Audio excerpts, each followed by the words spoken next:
మహబూబ్ నగర్ జిల్లాలో జైళ్ల శాఖ ఆధ్వర్యంలో 10K రన్ నిర్వహించారు. జిల్లా జైలు ఆవిర్భవించి 125 ఏళ్లు పూర్తి చేసుకున్న సందర్భంగా ఈవెంట్ నిర్వహించారు.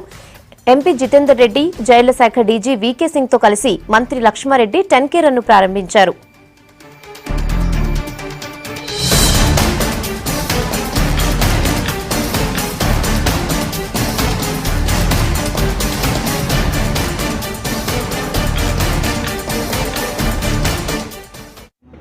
ఈ సిస్టమ్ అంతా కూడా మార్పు తీసుకొచ్చి జైళ్లను సమూలంగా దాంట్లో మార్పులు తీసుకురావడం జరుగుతూ ఉంది. చాలా సంతోషం.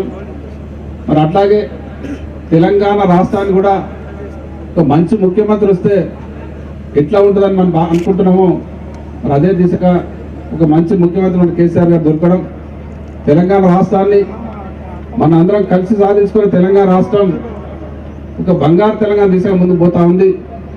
అన్ని రంగాల్లో భారతదేశంలోనే ఒక గొప్ప రాష్ట్రంగా ముందుకు పోతా ఉంది. ముఖ్యంగా లా అండ్ ఆర్డర్లో భారతదేశంలోనే మరి మన రాష్ట్రం అన్ని రకాలుగా ముందంజలో ఉంది. మరి ఎప్పుడైతే ఏ రాష్ట్రం అయితే లా అండ్ ఆర్డర్ మంచిగా ఉంటుందో దానికి బయట నుంచి పెట్టుబడి రావడానికి అవకాశం ఉంటుంది. ఈ రకంగా మహబూబ్నగర్ జిల్లాలో మొట్టమొదటి ఫస్ట్ ఇండియన్ ప్రిజన్స్ రన్ ఏర్పాటు చేసినందుకు మనస్ఫూర్తిగా మరి అధికారులందరూ కూడా అభినందనలు తెలియజేస్తారు.